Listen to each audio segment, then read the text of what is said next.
Everyone. Last લેક્ચરની અંદર આપણે chapter number 14 ડોલનોની શરૂઆત કરેલી અને શરૂઆતની અંદર આપણે આવટ ગતિ, ડોલન ગતિ, ડોલનો, કંપનો અને સરળાવત ગતિ વિશે થોડી ચર્ચાઓ કરેલી.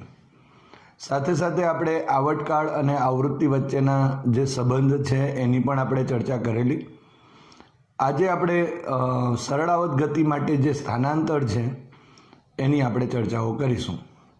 પણ તે પહેલાં અહીં આપણે જે ચેપ્ટરની શરૂઆત કરેલી છે એ ચેપ્ટરની અંદર આપણે 3 ભાગ કરેલા છે. લાસ્ટ ટાઈમ કીધું તે પ્રમાણે પહેલો ભાગ સરળાવત ગતિ છે, બીજો જે ભાગ છે એને આપણે અવમંડિત ડોલનો કહીશું અને ત્રીજા ભાગને આપણે બળ પ્રેરિત અથવા તો પ્રણોદિત ડોલનો કહીશું.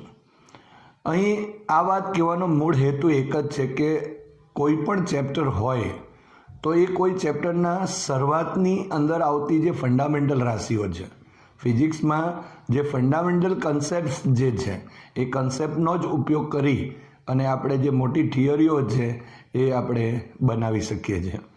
એટલે દરેક જે સ્ટુડન્ટ્સને ખાલી એટલું જ કહેવાનું કે જે દરરોજનું કામ જે છે તે દરરોજ કરો અને જે કોઈ બી થિયરી આવે છે, કોઈ પણ દાખલા થાય છે તો એને ઘરે જઈને અને આ રીતે થિયરી તૈયાર કરવાની અને એ થિયરી તૈયાર કરીને રાઇટિંગ પ્રેક્ટિસ કરો. જો તમને ફંડામેન્ટલ ક્લિયર કટ હશે તો આખા ચેપ્ટરની અંદર તમને સબ્જેક્ટિવ કે પછી MCQ લેવલ ઉપર કોઈ પણ પ્રકારની તકલીફ ન થશે. તો આ એક શરૂઆતમાં જ એક સૂચના એટલા માટે કારણ કે આપણે હવે પછી જે ચેપ્ટરો ભણી રહ્યા છે, ડોલનો છે, એના ઉપરથી આવશે તરંગો, તો એ 12 સાયન્સ માટે વધુ ઉપયોગી છે. તો આપણે શરૂઆત કરીએ સ્થાનાંતરથી. પણ તે પહેલાં આપણે આવટ ગતિની જે ચર્ચાઓ કરેલી છે તેને થોડી યાદ કરી લઈએ. આપણે જોયું કે દરેક ડોલન ગતિ છે એ આવટ ગતિ છે, પણ દરેક આવટ ગતિ એ ડોલન ગતિ નથી. એનો મતલબ શું થયો કે આવટ ગતિનો મતલબ આપણે એવો કરેલો કે કોઈ એક નિશ્ચિત બિંદુને અનુલક્ષીને એક નિશ્ચિત પથ ઉપર એક નિયત સમયગાળે થતી એક પુનરાવર્તિત ગતિ, એને આપણે આવટ ગતિ કહી શકાય. હવે આ જે આવટ ગતિ છે એ આવટ ગતિના અમુક કિસ્સાઓમાં શું થશે કે આપણે ચર્ચા કરી તે મુજબ કે આવટ ગતિ હશે પણ કોઈ એક સમયે કોઈ એક સ્થાન પર એ સંતુલિત સ્થિતિ પ્રાપ્ત કરતી હોય.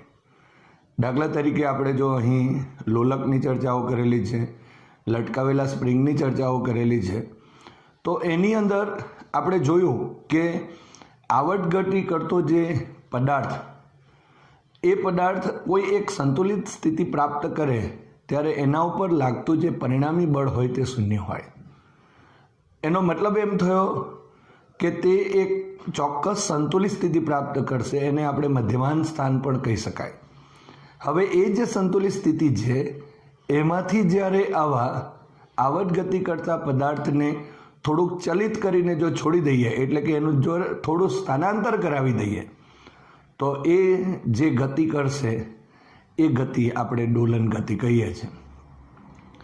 એટલે અહીં ડોલન ગતિ એ આવટ ગતિ છે, પણ આવટ ગતિ એ ડોલન ગતિ બધી જ હોય એવું જરૂરી નથી. દાખલા તરીકે આપણે ઉદાહરણ લીધું હતું કે જે વર્તુળાકાર ગતિ એને આપણે ડોલન ગતિ ના કહી શકાય, પરંતુ સ્પ્રિંગનો કિસ્સો લીધો અને લોલકને વાત કરી, એ જે વાતો કરી એ ડોલન ગતિ એક સરળાવત ગતિ એક આવટ ગતિ છે.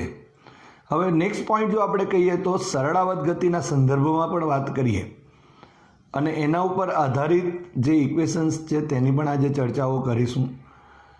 પણ જો આપણે સ્પ્રિંગનો કિસ્સો લઈએ અથવા તો લોલકની કિસ્સાની વાતો કરીએ તો બંને કિસ્સાની અંદર જે લોલકનું સ્થાનાંતર હોય તે અને સ્પ્રિંગમાં જે બ્લોકનું સ્થાનાંતર હોય તે એ બંને અલગ અલગ રીતે વ્યાખ્યાયિત કરી શકાય છે. દાખલા તરીકે આપણે જ્યારે સ્પ્રિંગની વાતો કરીએ તો અહીં આ રીતે જો ધારો કે સ્પ્રિંગની વાતો કરીશું, આ એક સ્પ્રિંગ છે એની ઉપર આપણે એક બ્લોક લટકાવી દીધો છે. હવે આ જે બ્લોક લટકાવીએ પછી એને જો છોડી દઈશું તો એ એક સંતુલિત સ્થિતિ પ્રાપ્ત કરશે. આના પર લાગતું જે વજન છે તે mg થશે અને આ ધારો કે એની સંતુલિત સ્થિતિ છે. હવે આ કિસ્સાની અંદર જ્યારે વાતો કરીએ તો અહીં સ્થાનાંતરના સંદર્ભમાં જ્યારે ચર્ચા કરીએ તો અહીં જે સ્થાનાંતર જે છે તે x પ્રકારનું છે.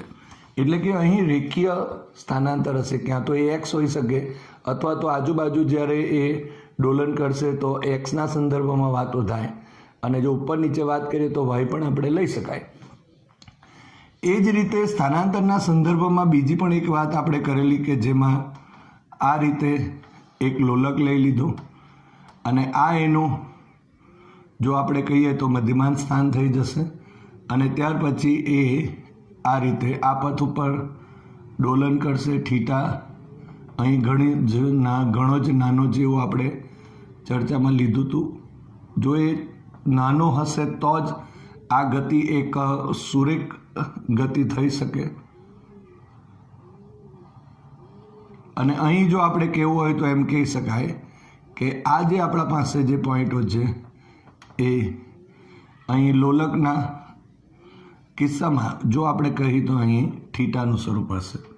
અહીં વાયનું સ્વરૂપ કહી શકાય. જો આમ ડોલન હશે અહીંયા આ રીતે જો ધારો કે હોય આ રીતે અહીં સ્પ્રિંગ મૂકેલી હોય અને આ રીતે જો બ્લોક આપણે મૂકી દઈએ. હવે આ એની સંતુલિત સ્થિતિ કહેવાશે. આ એની સંતુલિત સ્થિતિ કહેવાય. પણ એને જો ચલિત કરીને આ રીતે જો છોડી દઈએ, આમ ચલિત કરીને છોડી દઈશું તો આમ ડોલન કરશે અને દબાવીએ તો પણ એ આ મધ્યમાન સ્થાનની આજુબાજુ ડોલન કરશે. તો આ રીતે આપણે સરળ આવત ગતિની વાતો કરેલી. પણ સરળ આવત ગતિના કિસ્સામાં સરળ આવત ગતિ કોને કહેવી? તો આપણે એમ કહી શકાય કે જ્યારે ડોલન કરતા પદાર્થ પર લાગતું જે બળ છે એ બળ એ સ્થાનાંતરના સમપ્રમાણમાં અને જો એ સ્થાનાંતરની વિરુદ્ધ દિશામાં મધ્યમાન સ્થાન તરફ લાગતું હોય અથવા સંતુલન બિંદુ તરફ લાગતું હોય તો એ બળની અસર હેઠળ થતી જે ગતિ એને આપણે સરળ આવત ગતિ કહી શકાય. સરળ આવત ગતિના કિસ્સાના માટે આપણે અહીં જો આપણે સ્થાનાંતરનો સંદર્ભ લેવો હોય આ કિસ્સામાં કે આ કિસ્સાની વાતો કરીએ તો સ્થાનાંતર અને સ્થાનાંતરને એક સમયના વિધેય તરીકે આપણે દર્શાવી શકીએ. દાખલા તરીકે આપણે ત્રિકોણમિતિની અંદર સાઇન અને કોસનો ઉપયોગ કરીએ છીએ.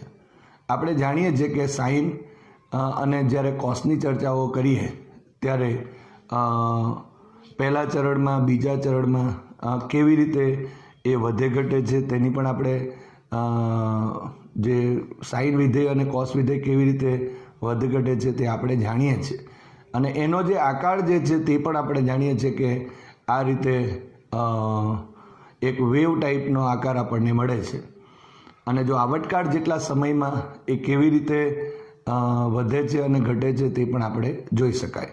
દાખલા તરીકે કોસનો કિસ્સો જો લઈએ તો કોસ 0 લઈશું તો એ 1 થશે. કોસ π/2 લઈશું તો એ 0 થશે. પછી કોસ પાઈ લઈશું તો એનો મતલબ -1 જેટલું થશે. જો કોસ 3π/2 લઈશું તો એ 0 થઈ જશે અને ફરી પાછું કોસ 2π લઈએ તો એની અંદર આપણે કહી શકાય કે જવાબ ફરી પાછો 1 થઈ જશે. તો આ રીતે જો આપણે એને જો એક્સ અગેન્સ્ટ સ્થાનાંતર અગેન્સ્ટ ટીના આલેખમાં જો દર્શાવીએ તો એનો આકાર આવી શકે. એ જ રીતે સાઇનને પણ આપણે આલેખ દોરી શકીએ. તો અહીં જે સ્થાનાંતર છે એને સમયના જ્યારે વિધેય તરીકે દર્શાવવામાં આવે તો ત્યારે એ જે સ્થાનાંતર છે એને વિધેયને આપણે એફ કહીએ છીએ અને એ સમયનું વિધેય છે. એટલે કે આ સ્થાનાંતર જે છે એ સમયના વિધેય તરીકે લખીએ તો આ રીતે આપણે દર્શાવી શકાય. અહીં એ કોસ ઓમેગા ટી કહેવાશે, જ્યાં ઓમેગા એ કોણીય આવૃત્તિ છે, એ કંપ વિસ્તાર છે અને આ એ જે તે સમયે ટી સમયે અહીં જે સરળ આવર્ત ડોલક છે, એટલે કે જે સરળ આવર્ત ડોલકનો મતલબ એવો થાય કે જે સરળ આવર્ત ગતિ કરે છે એનો સ્થાનાંતર માટેનું પદ કહેવાશે. તો આ જે સ્થાનાંતર કેટલું, તો a into cos omega T જેટલું થશે. તો આ વિધેય વડે આપણે આ જે સરળાવત ગતિ છે એ સરળાવત ગતિના સ્થાનાંતરને આપણે દર્શાવી શકીએ છીએ. એની પણ આપણે ચર્ચાઓ કરીએ, પણ તે પહેલાં અહીં એક વાત સમયના સંદર્ભમાં વાતો જ્યારે કરીએ ત્યારે આપણે જાણીએ છીએ કે સાઇન અને કોસ વિધેય એનું આવર્તમાન 2π છે.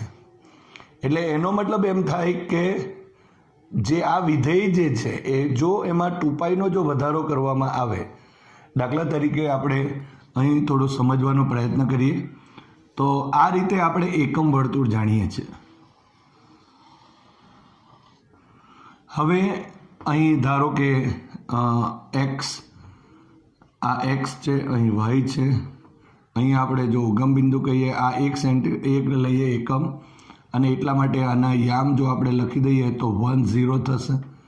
અહીંયા જો આપણે કહીએ, અહીંયા આપણે લખીએ છીએ 0 એટલે π/2, અહીં પાય એટલે 3π/2, અને ફરી પાછું અહીં 2π લખીએ છીએ. એટલે આ જે પહેલો પોઈન્ટ જે છે એને આપણે અહીં લખવું હોય તો કોસ થીટા કહેવાય, અને બીજો પોઈન્ટ જે છે તેને આપણે સાઇન થીટા કહીએ છીએ. આ એક્સ યામ કોસ થીટા, અને અહીં એકમ છે માટે અહીં કોસ થીટા અને સાઇન થીટા જ લખાશે. જો અહીં એ લખેલું હોત તો એ કોસ થીટા અને એ સાઇન થીટા, આર લખેલું હોય તો આર, એ રીતે આપણે લઈએ છીએ. હવે તમે જોઈ શકો છો કે આ કોસ વિધેય હોય કે સાઇન વિધેય હોય, જો એમાં 2πનો વધારો થાય, એટલે કે જે ખૂણો છે, આ જે ખૂણો છે એમાં 2πનો જો વધારો થાય તો આ વિધેય જે છે તેનું તે જ મળે. એટલે કે આવર્ત મળે છે, કે વિધેય એક આવર્ત છે એમ કહેવાય. અને એનો જે આવર્તકાળ છે એ 2π/ω જેટલો થઈ જશે. અહીં જો આપણે ટીની જગ્યાએ જો 2π/ω લખીએ તો એનો મતલબ ઓમેગા કેન્સલ થાય તો 2π વધારો થઈ જશે. તો અહીં જો આપણે આ રીતે લખ્યું છે, એનો મતલબ કે જો 2π જેટલો જો ખૂણાની અંદર આ કોસના ખૂણામાં જો આપણે કડામાં વધારો કરીએ તો ત્યારે જે સમય થાય એ સમય એક આવર્તકાળ જેટલો થશે. દાખલા તરીકે અહીં કોસની વાત કરીએ, ધારો કે અહીંથી શરૂઆત કરીએ અને એક અહીં ચક્ર પૂર્ણ કરીએ તો અહીં 2πનો ખૂણો આવશે. ફરી પાછું બીજો એક ચક્ર પૂર્ણ કરીએ તો અહીં 4π આવશે. તો એનો મતલબ કે દરેક 2π જેટલો વધારો થશે ત્યારે એક પરિભ્રમણ પૂરું થયું એમ કહી શકાય આ કિસ્સાની અંદર. પણ સાથે સાથે આપણે એમ પણ કહી શકાય કે લાગતો જે સમય છે એ જે ટી હતો એના કરતાં small t plus capital T જેટલો વધારો થશે. સમયમાં કેપિટલ ટી એટલે કે આવર્તકાળ જેટલો વધારો થાય ત્યારે અહીં ખૂણામાં એ 2π રેડિયન જેટલો વધારો થાય.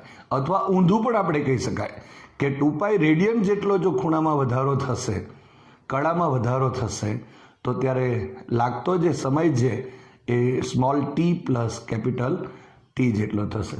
આપણે એને જો વિધેયના સ્વરૂપમાં છે એ જો બતાવવું હોય તો આ રીતે, માટે આને સ્થાનાંતર સ્વરૂપે આપણે લખી શકીએ.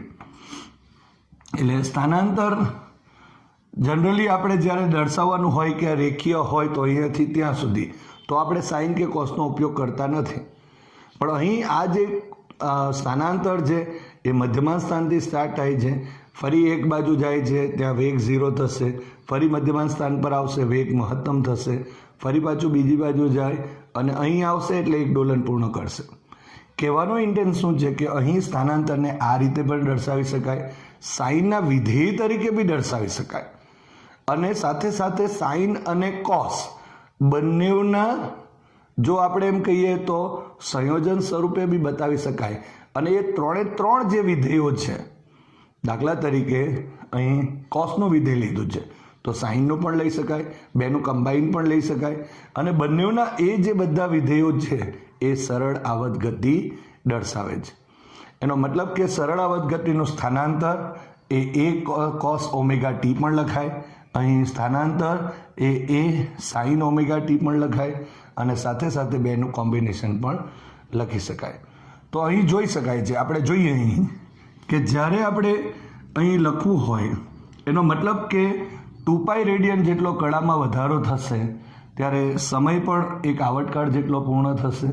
એનો મતલબ કે આ વિધેય, આ સ્થાનાંતર એ અહીં આવર્ત છે અને આવર્તકાળ જો લખીએ આપણે તો આવર્તકાળ ટી ઇઝ ઇક્વલ ટુ અહીં 2π બાય ઓમેગા લખાશે, જ્યાં ઓમેગા એ કોણીય આવૃત્તિ છે. કોણીય આવૃત્તિનો મતલબ આપણે આગળ જતાં પાછા શીખીશું, પણ અહીં આપણે જો કહેવું હોય તો એમ કહી શકાય કે જે આવૃત્તિ છે એને 2π રેડિયન વડે જો ગુણીએ તો મળતી જે ભૌતિક રાશિ છે એને કોણીય આવૃત્તિ કહી શકાય. હવે અહીં જો આપણે કહીએ તો એફ, ધારો કે હું ટી પ્લસ ટી લઉં છું, કેપિટલ ટી, એટલે કે જ્યારે સમયમાં એક આવર્ત થાય એટલે કે સમય ટી જેટલો પૂર્ણ થશે ત્યારે અહીં પણ આપણે લખી શકીએ એ કોસ ઓમેગા અને કાઉન્સમાં ટી પ્લસ કેપિટલ ટી થશે. તો આ રીતે લખી શકાય. તો અહીંયા જો આપણે લખીએ તો એ કોસ કાઉન્સની અંદર omega T plus omega T capital T થશે, અહીંયા કેપિટલ ટી થયું. હવે અહીં આપણે જાણીએ છીએ કે T is equal to 2π by omega. તો અહીં તમે જોઈ શકો છો કે omega T is equal to 2π લખાશે, માટે અહીં એ કોસ ઓમેગા ટી પ્લસ 2π થશે.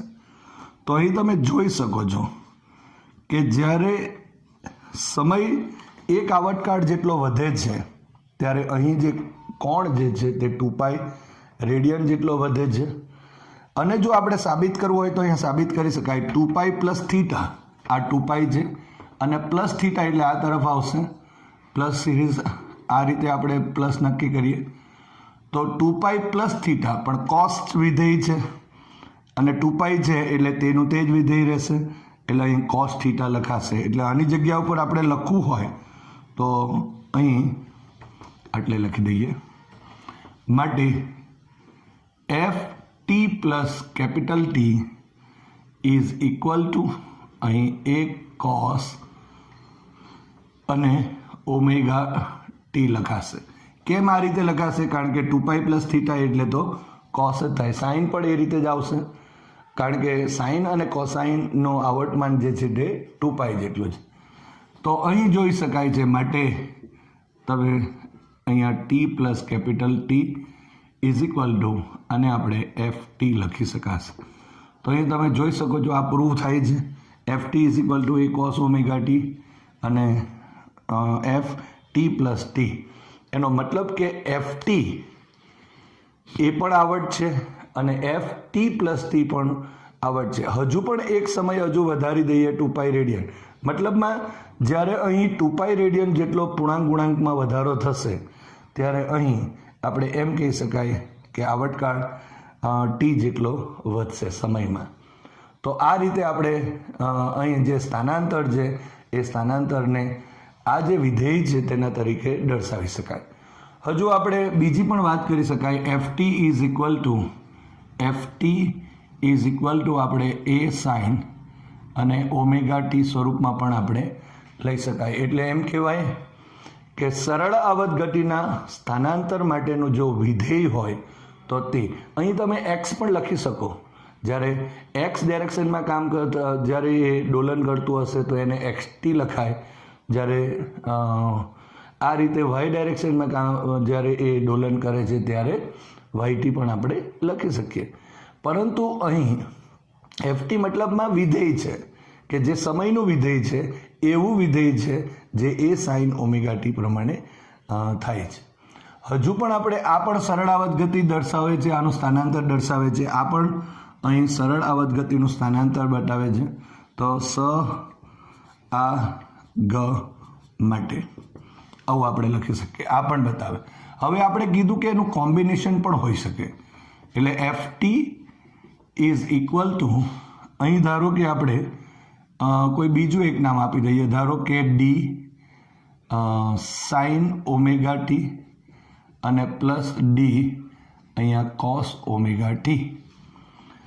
તો આ તમે જોઈ શકો છો કોમ્બિનેશન સાઇન અને કોસનું કોમ્બિનેશન છે. હવે ડીને જો કોમન લઈ લઈએ અથવા તો ડીની કિંમત મૂકી દઈએ અહીંયા, એટલે અથવા તો આની જગ્યા ઉપર આપણે ડીની જગ્યાએ એ લઈ લઈએ, અહીંયા આપણે બી લઈએ. ઓકે, બે વિધેય જુદા લીધા છે અને અહીં એ ઇઝ ઇક્વલ ટુ આપણે લખીશું ડી કોસ ફાઈ લખીએ અને બી માટે લખીશું અહીં ડી સાઇન ફાઈ લખીશું. ચાલો ફરી એકવાર, અહીં ડી લખેલું હતું પણ એની જગ્યા પર આપણે અહીં શું લખી દીધું? એ સાઇન ઓમેગા ટી, એટલે કે આ અહીંયા લીધું તે. અહીં બી એટલે કોઈ બીજું છે જેનો કંપ વિસ્તાર અલગ છે એવું કંઈ બી લીધું છે અને ઓમેગા કોસ ઓમેગા ટી. હવે એ બરાબર જો ધારો કે ડી કોસ ફાઈ લખીશું અને અહીંયા બી બરાબર ડી સાઇન ફાઈ લખીશું, જ્યાં ફાઈ અને ડી જે છે તે અચળાંકો કહેવાશે. ફરી એકવાર જો આપણે વાતો કરીએ તો અહીં કંપ વિસ્તાર શબ્દ વાપરીએ.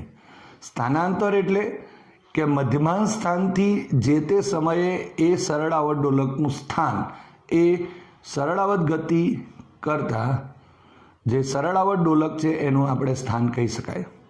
બીજી પણ એક વાત આમાં સાથે સાથે ઉમેરી દઈએ આપણે, તો એમ કહી શકાશે અહીં કે કંપ વિસ્તારની ચર્ચા કરીએ છીએ તો કંપ વિસ્તાર એટલે મધ્યમાંશ જે સ્થાન છે એ મધ્યમાંશ સ્થાનથી કોઈ એક તરફનું મહત્તમ સ્થાનાંતર.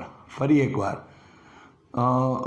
જે મધ્યમાંશ સ્થાન હોય, ક્યાં તો એ લોલકમાં હોઈ શકે, એ સ્પ્રિંગના કિસ્સામાં હોઈ શકે, એને આપણે સંતુલન બિંદુ પણ કહી શકાય. તો સંતુલન બિંદુથી કોઈ એક તરફનું જે મહત્તમ સ્થાનાંતર હોય એ મહત્તમ સ્થાનાંતરને આપણે અહીં કંપ વિસ્તાર કહીએ છીએ. અને આ જે મધ્યમાંશ સ્થાન છે એની આ તરફ જો માઇનસ હશે તો આ તરફ પ્લસ આપણે બતાવી શકીએ.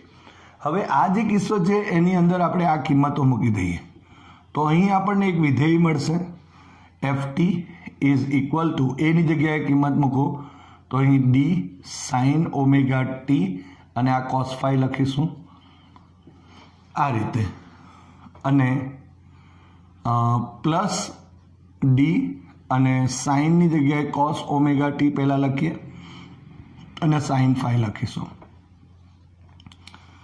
અહીં લખીએ તો ડી કોમન લઈ લઈએ માટે F T is equal to D અચળ થશે અહીં, એટલે બહાર લઈ લીધું, અને sine omega T cos phi plus cos omega T sine phi. હવે આ જે ઇક્વેશન છે એ ઇક્વેશન આપણે ત્રિકોણમિતિની અંદર એક ઇક્વેશન આવે છે એનો આપણે ઉપયોગ કરવો પડશે. એ જે ઇક્વેશન છે એ sine alpha cos beta plus cos alpha sine beta is equal to sine alpha plus બીટાવાળું સૂત્ર આપણે લઈ શકાય. આ સૂત્રનો ઉપયોગ કરીએ તો અહીં આપણે લખી દઈએ તો અહીં કહી શકાય કે સાઇન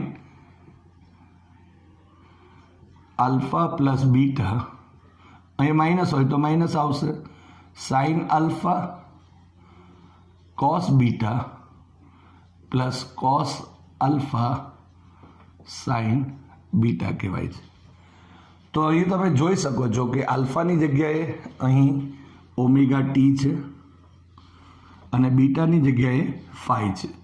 અહીં ડી અને ફાઈ એ બંને એ અચળાંકો જ છે અને અહીં alpha sign alpha cos beta cos alpha sine beta જેવું લખાશે. તો આ રીતે આપણે અહીં આ વાત સમજી શકાય. અહીં બીજી એક વાત જો ઉમેરી દઈએ તો અહીં ડી અને અહીંયા લખાશે સાઇન અને omega T plus phi alpha plus beta, આ જોઈ શકાય છે આલ્ફા પ્લસ બીટા, આવું આપણે લખી શકીએ. સો જે વિધેય મળ્યું એ પણ એક સ્થાનાંતર બતાવે. આપણે આ બધાને બ્લોક કરી દઈએ તો આ એક સરળાવત ગતિ માટે સ્થાનાંતરનું સમીકરણ આ પણ કહેવાશે અને સાથે સાથે આ પણ. આપણે આનો અથવા તો કોસનો પણ ઉપયોગ આપણે આવી શકે. તો અહીં જે વિધેય મળે છે, જે સમયનું આવર્ત વિધેય છે, આવર્ત એટલા માટે કે સમયની સાથે આ વિધેય સાઇન અને કોસાઇન પ્રમાણે ચાલે છે, એ આવર્ત વિધેય જે સરળાવત ગતિનું સ્થાનાંતર દર્શાવે છે. ઓકે, તો આ રીતે આપણે અહીં ft is equal to D sine omega T plus phi લખી શકીએ. એના માટે જો આપણે ધારો કે અહીં ft એટલે કે સ્થાનાંતર માટેનું સમીકરણ માટે xt પણ લખી શકીએ, તો ઇઝ ઇક્વલ ટુ અહીં ધારો કે એ જ નામ આપું છું અને cos omega T plus phi પણ લખી શકાય. હવે ફાઈ એટલે જે પ્રારંભિક કળા, આ ટી સમયની કળા કહેવાશે. ટી સમયે જે ખૂણો છે તે કહેવાશે. અને આ જે ft છે એટલે આ તો વિધેય મળે છે, આવું પણ આપણે લખી શકીએ. આની જગ્યા પર આપણે જો x હોય તો આપણે કીધું તે પ્રમાણે xt પણ અહીં લખી શકાય. જો y હોય તો yt પણ આપણે આ રીતે લખી શકાય. તો આ બધી જ આ જે બતાવશે તે ટી સમયે જે સરળાવત ડોલકનું સ્થાનાંતર, એ કંપ વિસ્તાર અને અહીં ઓમેગા કોણીય આવૃત્તિ ટી સમય થશે અને ફાઈ એ પ્રારંભિક કળા કહેવાશે. એટલે કે શરૂઆતની અંદર જે કળા જે છે એટલે કે ખૂણો હોય તે અહીં દર્શાવે છે. એની પણ આપણે વિસ્તારથી વાતો કરીશું કે એમાં કેવી રીતે આમાં ત્રણ આપણને જે બે તો અચળાંકો એ અને ફાઈ અચળાંકો આમાં કહેવાશે, આમાં ડી અને ફાઈ અચળાંકો કહેવાશે, ઓમેગા પણ છે. અહીં તો અમુક વખતે આ બે સરખા હશે, આ જુદું હોય તો શું થાય, અમુક વખતે આ બે સરખા હશે, આ જુદું હોય તો શું થાય, એના આલેખ કેવી રીતે દોરી શકાય એની પણ આપણે ચર્ચા કરીશું. તો એ જ ચર્ચા આપણે આ સૂત્ર ઉપરથી, મતલબમાં અહીં આ બધા વિધેયો કહેવાશે. હવે શરૂઆતનું જે આપણે લીધું છે, હવે આ જે વિધેય આપણે લઈ લીધું છે એમાં આ જે ડીની વાત કરી એના માટેના સૂત્રો આના પરથી કેવી રીતે લખી શકાય એ પણ આપણે થોડુંક જોઈ લઈએ. તો અહીં આપણે આ જે વિધેય છે એને પહેલાં ક્લીન કરી દઈએ, ત્યાર પછી ફરી પાછો એનો ઉપયોગ કરીશું. આપણે અત્યારે આપણે જે મેળવેલ છે એના ઉપરથી ચર્ચાઓ કરીએ. હવે થોડું વધારે, જો ડી આપણે મેળવવું હોય તો શું, અને સાથે સાથે ફાઈ, કારણ કે અહીંયા જો લખીએ તો જ્યાં કેપિટલ ડી અને ફાઈ એ અચળાંકો છે. તો અહીં આપણને ખ્યાલ આવી જશે. મેં જે નીચે લખેલું હતું એ આના જેવું જ વિધેય છે, એ આના ઉપરથી આપણે લખીશું. એના વિશે પણ આપણે વિસ્તારથી વાત કરીએ. મતલબમાં સાઇન હોય કે કોસાઇન, બંને જે વિધેયો છે, ત્રિકોણમિતીય વિધેયો છે, એ સમયના આવર્ત વિધેયો છે અને એ વિધેયોને આપણે એક્સ અને વાય સ્વરૂપમાં દર્શાવી શકીશું. આ જો સ્વરૂપ હશે તો એક્સ કહેવાય, અહીંયા વાય કહેવાશે. તો એની ચર્ચા આપણે વિગતવાર કરીએ. પણ અહીં આપણે ધારો કે ડી અને ફાઈ મેળવવું હોય તો કેવી રીતે, અહીં એ બરાબર ડી કોસ ફાઈ છે અને બી બરાબર ડી સાઇન ફાઈ છે. તો આના ઉપરથી આપણે જો લખવું હોય તો A cos phi, A is equal to D cos phi અને અહીંયા B is equal to D sine phi છે. તો બંને બાજુ વર્ગ લઈ લઈએ તો અહીંયા એ સ્ક્વેર થઈ જશે, is equal to D square અને અહીંયા કોસ સ્ક્વેર ફાઈ થયું. અને અહીં B square is equal to D square sine square phi થશે. હવે આ બેનો સરવાળો કરી દઈએ તો અહીં શું આવશે, A square plus B square is equal to D square cos square phi plus અહીં D square sine square phi થશે. સો અહીં A square plus B square is equal to D square common લઈ લઈએ, so cos square phi plus sine square phi થશે. તો આ રીતે આપણને અહીં જોઈ શકાય છે cos square plus sine square મૂળભૂત નિત્યસમ મળી ગયું. અને એ જો લખીએ તો 1 થઈ જવાનું. માટે D square is equal to A square plus B square અને ઇમ્પ્લાઇઝ કરીએ તો D is equal to root A square plus B square મળશે. તો આ રીતે આપણે જે અચળાંક છે એની કિંમત પણ મેળવી શકાય. તો તમે જોઈ શકો છો આગળ બી આપણે ચર્ચાઓમાં લીધેલું કે ત્રિકોણમિતિના જે સૂત્રો છે એનો ઘણો બધો ઉપયોગ થશે એમ. તો આ રીતે આપણે અહીં અચળાંક ડીની કિંમત મેળવી દીધી. હવે ફાઈ પણ મેળવીએ. તો આ બંને પદ જે આપણે લીધા છે એ બંને પદમાં આ સાઇનવાળું પદ છે ને આ કોસવાળું પદ છે. તો હું આ રીતે લખી શકું B by A is equal to D sine phi. આપણે ટેનનો ઉપયોગ કરીએ છીએ ઓલવેઝ, એટલે અહીં ડી કોસ ફાઈ. જ્યારે તમે ચોથા ચેપ્ટરની અંદર કોઈ સદિશની વાતો કરતા હોય અને એ સદિશના સંદર્ભમાં જ્યારે ખૂણાની વાત કરીએ ત્યારે આપણે ટેન થીટાનો ઉપયોગ કરીએ છીએ, એ જ રીતે અહીં ટેનનો ઉપયોગ આપણે કરીશું. તો અહીં આ ડી ને D cancel. So tan phi is equal to B by A થશે. માટે અહીં phi is equal to tan inverse of B by A થશે. તો આ રીતે આપણે જે ખૂણો છે, જે પ્રારંભિક કળા છે, એ પણ આપણે શોધી દઈએ. તો આ રીતે આપણે શોધી શકાશે. તો આના ઉપરથી સ્થાનાંતરના સંદર્ભમાં જો વાતો કરીએ તો ફરી એકવાર એક વાક્ય રચના કહી દઉં કે મધ્યમાન સ્થાનથી કોઈ એક ક્ષણે જે સરળાવટ ડોલકનું જે સ્થાન છે એ તરફનું એક સ્થાનાંતર કહેવાશે. બીજી એક વાત કે મધ્યમાન સ્થાનથી એક તરફનું મહત્તમ જે સ્થાનાંતર હોય એને આપણે કંપ વિસ્તાર કહીએ છીએ. ઓમેગા આવૃત્તિને 2π રેડિયન વડે ગુણીએ તો મળતી જે ભૌતિક રાશિ છે એને આપણે કોણીય આવૃત્તિ ઓમેગા કહીએ છીએ. T is equal to 2π by omega થાય છે. અને જો અહીં પણ આપણે જોઈ શકાય છે કે જે આવૃત્તિના સંદર્ભમાં વાતો કરી છેલ્લે, તો એફ ઇઝ ઇક્વલ ટુ જો અહીં ઓમેગા ઇઝ ઇક્વલ ટુ જો 2π એફ હોય તો અહીંયા આપણે કીધું કે આવૃત્તિને 2π વડે જો રેડિયન વડે ગુણીએ તો મળતી આ કોણીય આવૃત્તિ થઈ જાય. તો હવે આ જો 1/f લખી દો, માટે 1/f is equal to 2π by omega. અને આ 1/f એટલે જ એને ટી કહેવામાં આવે. તો આ રીતે પણ આપણે અહીં એકબીજા વચ્ચેના જે સંબંધો છે તે નક્કી કરી શકાય.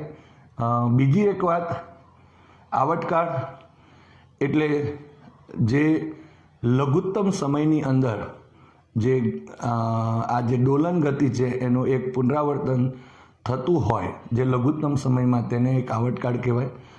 અથવા તો ડોલનના સંદર્ભમાં એક ડોલન પૂર્ણ કરવા માટે લાગતો સમય, અથવા પરિભ્રમણના સંદર્ભમાં કહીએ તો એક પરિભ્રમણ પૂરું કરવા માટે લાગતો સમય, જેને આવટકાળ કહેવાય. આવટકાળના વ્યસ્તને આપણે આવૃત્તિ કહીએ છીએ. એનો અર્થ એમ થયો કે એકમ સમયની અંદર અથવા એક સેકન્ડમાં થતા જે ડોલનોની જે સંખ્યા હોય એને આપણે એની આવૃત્તિ ફ્રીક્વન્સી એફ વડે પણ દર્શાવીએ છીએ, અથવા તો એને ન્યૂ વડે પણ દર્શાવીએ છીએ. તો આ રીતે આપણે જે આવટકાળ, આવૃત્તિ, કોણીય આવૃત્તિ, સ્થાનાંતરના સંદર્ભમાં વાત કરી. તો એ સ્થાનાંતર ઉપરથી આપણે હવે સરળાવત ગતિ વિશે વિસ્તારથી સમજીશું. એના આપણે જોયું કે સરળાવત ગતિનું જે વિધેય છે એ અહીં F T is equal to A cos omega T, અહીં આપણે +5 પણ લખી શકાશે. અહીંયા જે રીતે સાઇનનું પણ લખીએ છીએ એ રીતે આ રીતે પણ આપણે એને દર્શાવી શકીએ અને આ રીતે પણ આવી શકે. તો આ બધા જ વિધેયો અહીં સરળાવત ગતિ માટેના સ્થાનાંતરના સમીકરણો દર્શાવે છે. જે સમયની સાથે જે સ્થાનાંતર છે, જે સમયની સાથે આવર્ત રીતે બદલાય છે એ દર્શાવે છે એમ આપણે કહી શકાય. તો હવે પછી આપણે સરળાવત ગતિ માટે પહેલાં વિધેયની વાતો કરીશું. અને એ વિધેય પરથી એક્સ સ્થાનાંતર હશે તો એક્સની, વાય સ્થાનાંતર હશે તો વાયની જરાક ચર્ચા કરીશું.